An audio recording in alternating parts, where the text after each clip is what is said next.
Thank you, Arya.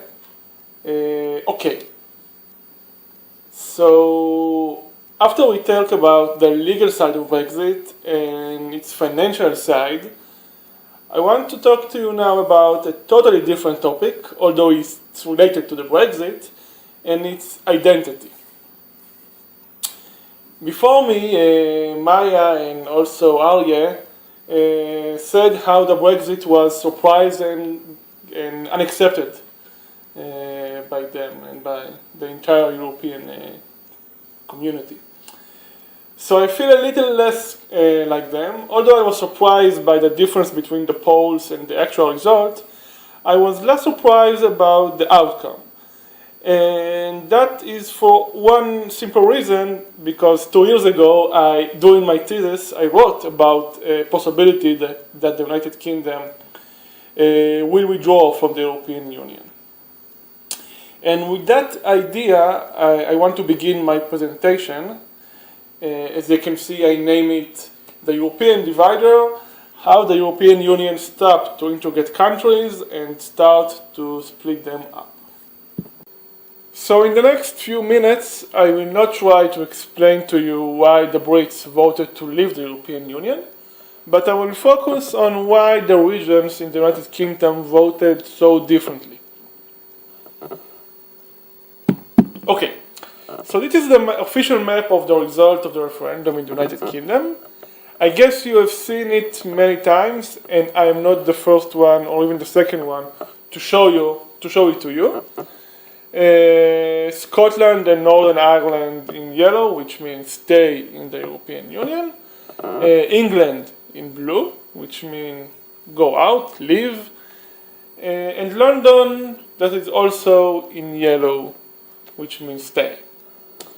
But actually, this map is a little bit lying at it, and it's incorrect or inaccurate.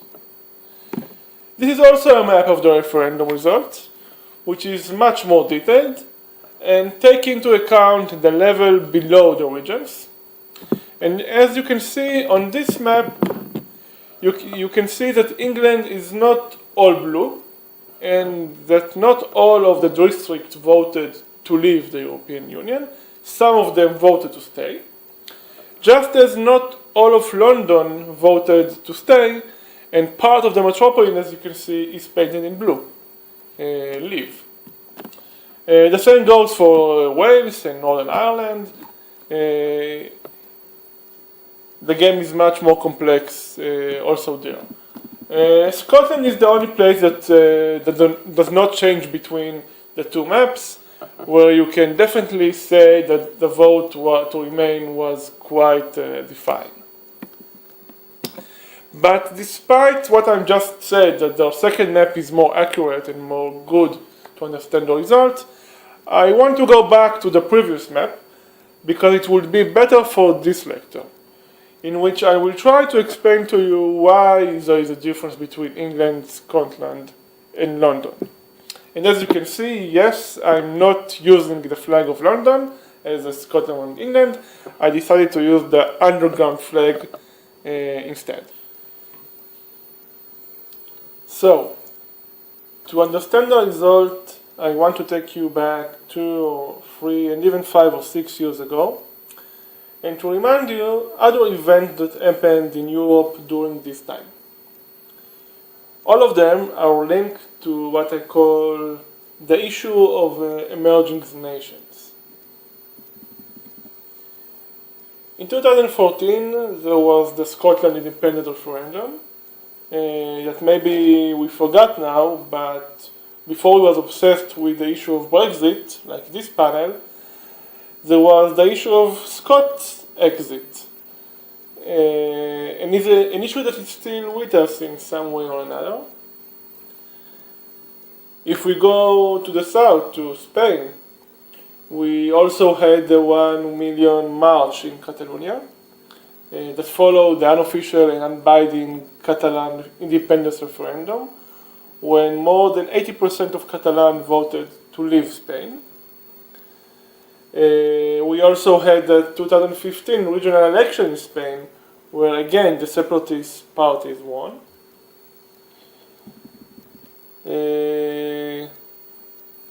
traveling to the north, as you probably remember, in Belgium, between 2007 and 2011, the country conducted without a government, mainly to the conflict between the Flemish north and the Wallonian south. Something that resulted in the delegation of authority to the regional level. A crisis that happened again in 2014. While in the meantime, in all of this fuss, it was the strengthening of the separated parties, especially at the regional level. And even right now, there is an ongoing crisis in Spain, where there has been almost a year that the country is without a government. Again, crisis that related in one way or another to the difference between the various regions in Spain and the issue of separatist and regional parties. But not only that. I argue that all these crises are not independent. All of them have a connecting line, a common ground that we can blame and it's the European Union. And to understand why the European Union is the reason for all of that, we need to go a few hundred years back and to discuss how most modern states were created and what exactly is the purpose of them and why they are formed. And most of the leading social sciences scholars agree that if you want to simplify the goals of the states, the ultimate goal will be to provide external and internal security, survival. The secondary goals will be economic growth,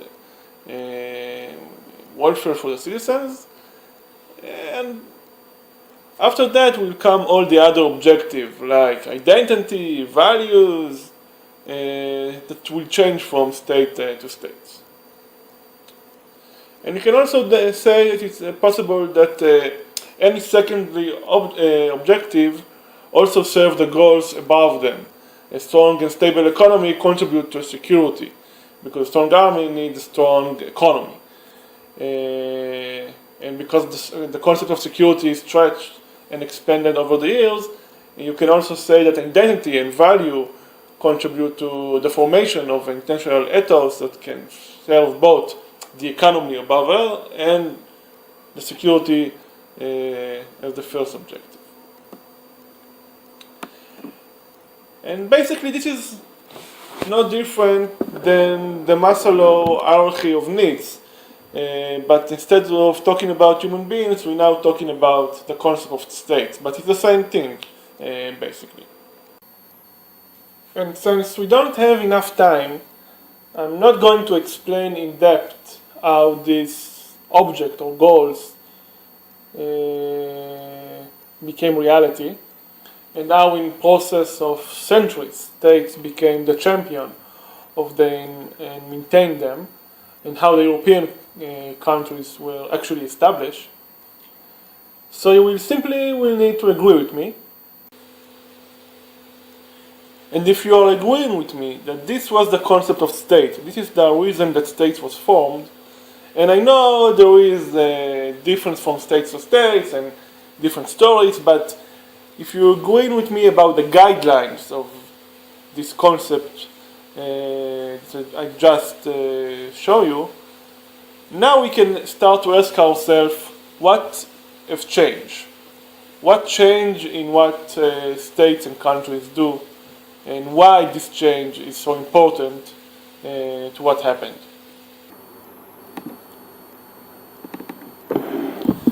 So what has changed?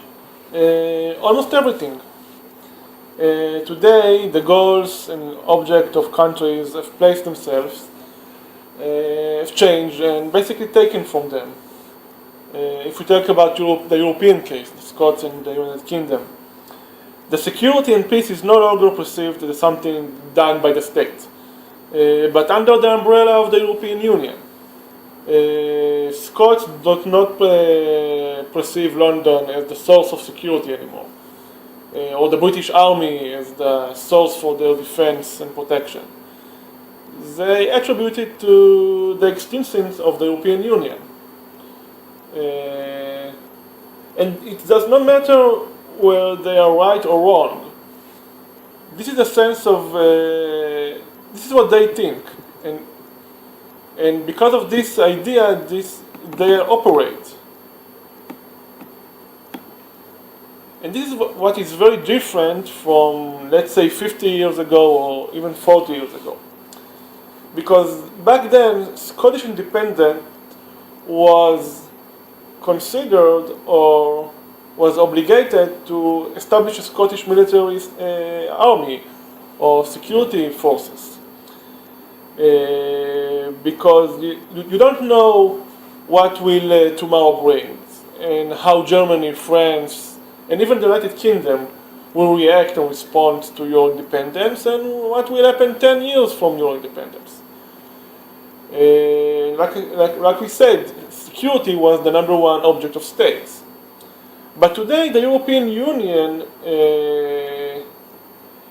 gives the Scots the idea that they don't need the army anymore.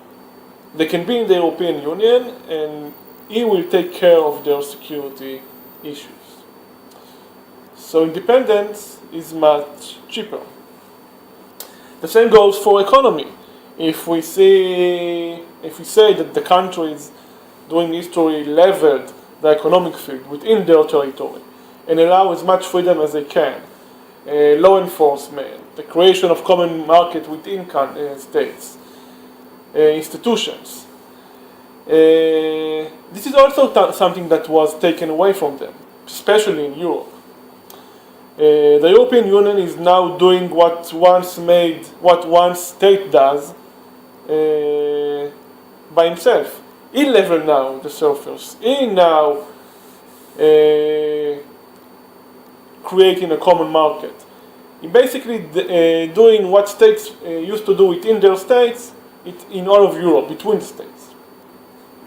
So in this case, it's also something that the Scots can technically withdraw from the United Kingdom and no longer need London to enjoy economic growth and prosper. They can actually get the same things they are getting now in the common market through Brussels.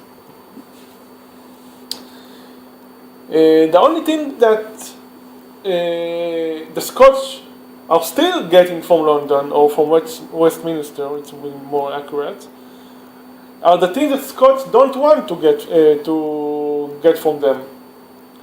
Goals like cultures and education, history, police, enforcement. The things that the country is still doing is the things that the Scots don't want them to do. And basically, in the recent years, there is also the reduction of these goals in the United Kingdom, because since the Scots get their own assembly in the 90s, more and more powers gone from Westminster to them, especially in this area I just said.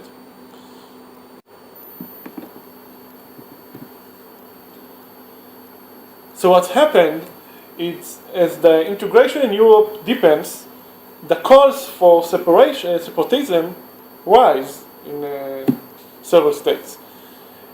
It is because the European Union was becoming an alternative for nations and minorities, but especially nations without states, for their countries. For all the things we just said, but to summarize this, you can say in one sentence that the European Union gave this nation the ability to exercise the right to independence and self-determination in a much cheaper cost. And all the things I just said are not only things that I guess that will occur, or academic assumption that could happen.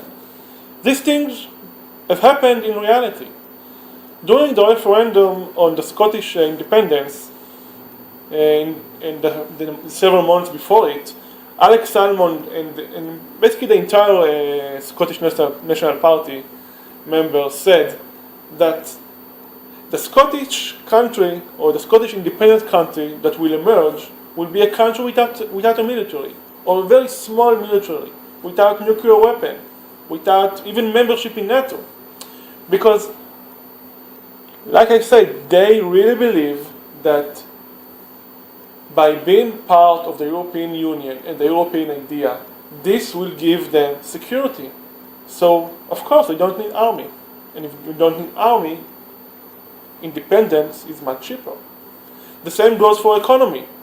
During the referendum, the SNP said again and again that they will stay in the single market. And because they will stay in the single market, and because they will continue to use exactly everything like before, nothing will change. There is not going to be an economic downfall because nothing in the economic sphere will change. And like I said, it's not matter if they're right or wrong. This is what they think, this is what they believe.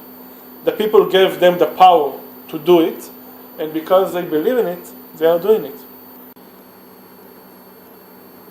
And what I just said is true not only for the European Union itself, not only for Scotland, Catalonia, Northern Italy, I don't know. It's also happening in other places in the world. Let's go to North America, for example, NAFTA.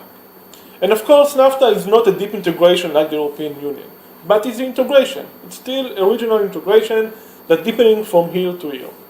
And we just seen now in the election how much NAFTA is part of it.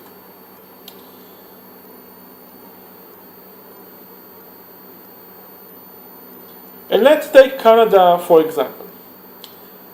Although Canada is not like the United Kingdom, Canada have more positive view of NAFTA than the United Kingdom have positive view about the European Union.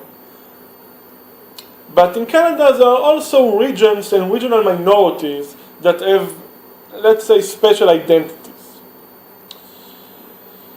And their special regional identities is very different from the, let's say, Anglo-Saxon identity of Canada, or the civic identity of Canada, like in the United States.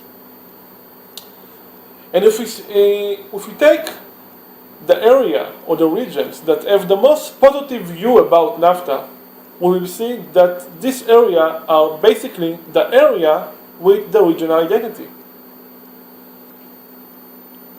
Quebec, the French-speaking minority, have a positive idea of NAFTA. Alberta, that people call her the Texas of Canada, or Jesus Land, very conservative area in Canada, very special identity or regional identity that is very different from the other place in Canada. Also have a very positive view about NAFTA. Alberta is one of the most forward-going regions about NAFTA. And British Columbia, a place that is even more unique and special, because it's now start to have a new identity that the people there call it Cascadia, that is with a part of in the Seattle region in the United States, but also British Columbia have a very positive view about NAFTA. And places that have more negative view about NAFTA are the English part of the Anglo-Saxon part of Canada. Ontario, Nova Scotia, Newfoundland. So you see that in Canada, when, like I said, that is in a whole is much more pro-NAFTA, then the United Kingdom is pro-European, the division between the part of it that have the identity of the country and the part of it that have a single original identity is the same. The places that have a regional identity, like Quebec, Alberta, and British Columbia, acting like Scotland, or like Catalonia, or like Northern Ireland. And the places that have the identity like the states, like Ontario, Nova Scotia, or Newfoundland, acting like England. So I explained to you why national minority or national identity or separatist movements act like they act when they see integration. And I show you how in Canada, in the United States, in the United Kingdom, it's all the same. Different integration, same results. But now I want to go to the back, to the beginning of the lecture. Because the lecture was supposed to explain to you Scotland, England, and London. And until now, we only talk about England and Scotland. So what about London? And I have only a few minutes, so I try to do it brief. But London, I argue, is the same as Scotland. All the things we said about Scotland and Westminster, or London, or England, are the same about London. All the things the states used to do, and all the things the states used to have in their power, that now is in the hand of the European Union or other institutions, are exactly the same about London. London as a whole, as a metropolitan, no longer gets its security from the United Kingdom institutions. Exactly as Scotland believes its peace comes from the European Union, Londoners also can believe that peace is not because of the United Kingdom. In economic issues, it's even more great, because in the last 20, 40 years, cities become a much stronger player in the economic field. So if Scotland believes the United Kingdom they not need the United Kingdom anymore for economic reasons because they have Brussels, London obviously can believe that. And there is also something that people forgetting. In 1998, there was a referendum in London to create a Greater London Authority. So basically, since 1998, London is not part of England anymore, like Manchester, Liverpool, or Birmingham. London is a very autonomous region within England. So basically, London is more similar to Wales or Scotland because London has an assembly and can have its own rules and its own representative. Then it's acting more like Scotland and more like Northern Ireland than like England. And this assembly and these powers also gave London, but not only London, a lot of cities around the world now, the rise of in their regional identity. A lot of people now in the United Kingdom say that London is no longer an English city. It's not longer a British city. It's something else. It's a European city, it's a multicultural city, it's a globalized city, but not English and not British. We said this thing exactly now in the election or in the United States. There was candidates in the Republican Party that said that New York is no longer an American state, an American city. It's something else. And we see it even here in Israel when people say Medinat Tel Aviv. What is Medinat Tel Aviv? It's the same thing. to tell us that Tel Aviv identity is different from the Israeli identity. So the rise of this regional identity, that's only beginning now, but will be more and more strong in the upcoming years and in the 21st century, gave London the ability to act like Scotland and like Northern Ireland. And this is why I think that we can see the different results between England and London. Because it's very simple to explain the different results between England and Scotland. But London is more difficult. But because I'm saying that today London is acting like a regional identity more than an English city, it will be more easier to explain the difference between London and England.